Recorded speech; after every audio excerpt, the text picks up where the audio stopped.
कानपुर नगर केशवपुरम कल्याणपुर आवास विकास निवासी बौद्धाचार्य रमेश चंद्र गौतम ने नवरात्रि दुर्गा पूजा दशहरा पर समाज में अपने विचारों को रखा और उन्होंने कहा कि समाज तय करे कि हिंसा करना उचित है या नहीं। समझ जाति पात पर भी अपने उचित विचार रखे, क्या सही है क्या गलत। बैठ करके अगर हम दुर्गा के मंदिर में बैठ करके हाथ जोड़ करके 30 दिन तक प्रार्थना करते रहें और कहें भगवान हमें MSc पास फर्स्ट क्लास करा दो, क्या करा देंगे? नहीं, जब तक हम मेहनत नहीं करेंगे। जब मेहनत हम करेंगे तो फिर दुर्गा का इसमें क्या महत्व रहा। इसलिए मैं यही कहना चाहता हूँ, दुर्गा पूजा छोड़ के सभी लोग अपने अपने घरों में अपने माँ बाप की पूजा करें, ज़्यादा बेहतर है।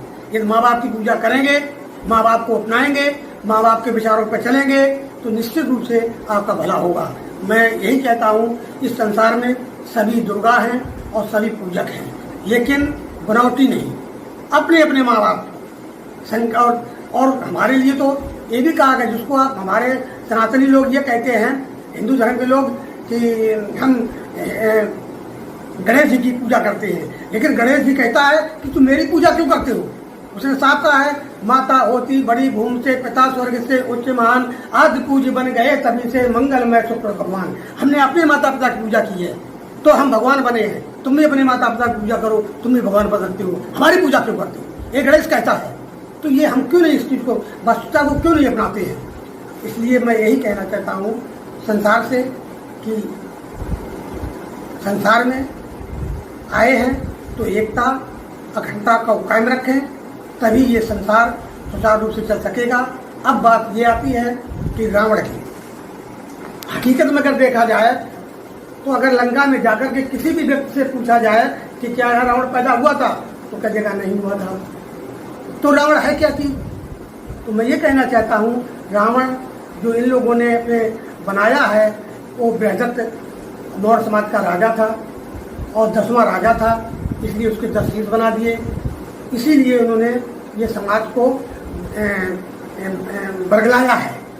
लेकिन और मौर्य समाज का राजा था, पूरे विश्व उसका राज था।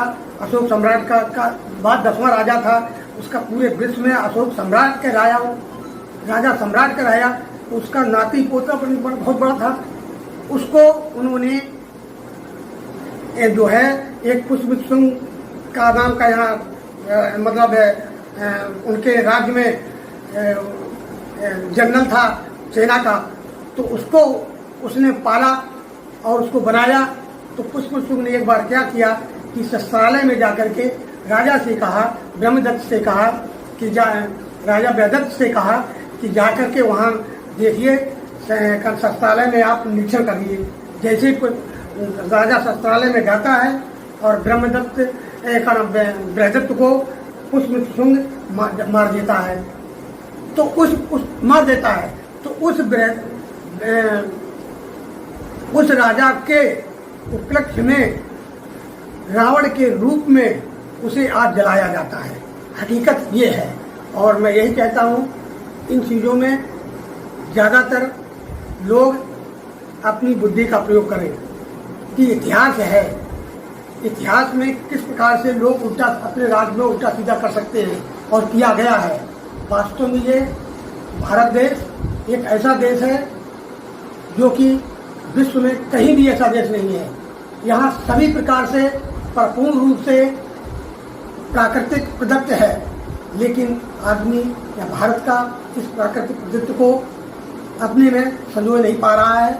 मैं यही कहता हूँ कि इस देश के रहने वाले सभी देशवासियों से मेरी प्रार्थना गुजारिश है कि इस देश में हमेशा एकता अखंडता का कायम रखें, तभी इस देश की आगे उन्नति हो सकती है। धन्यवाद।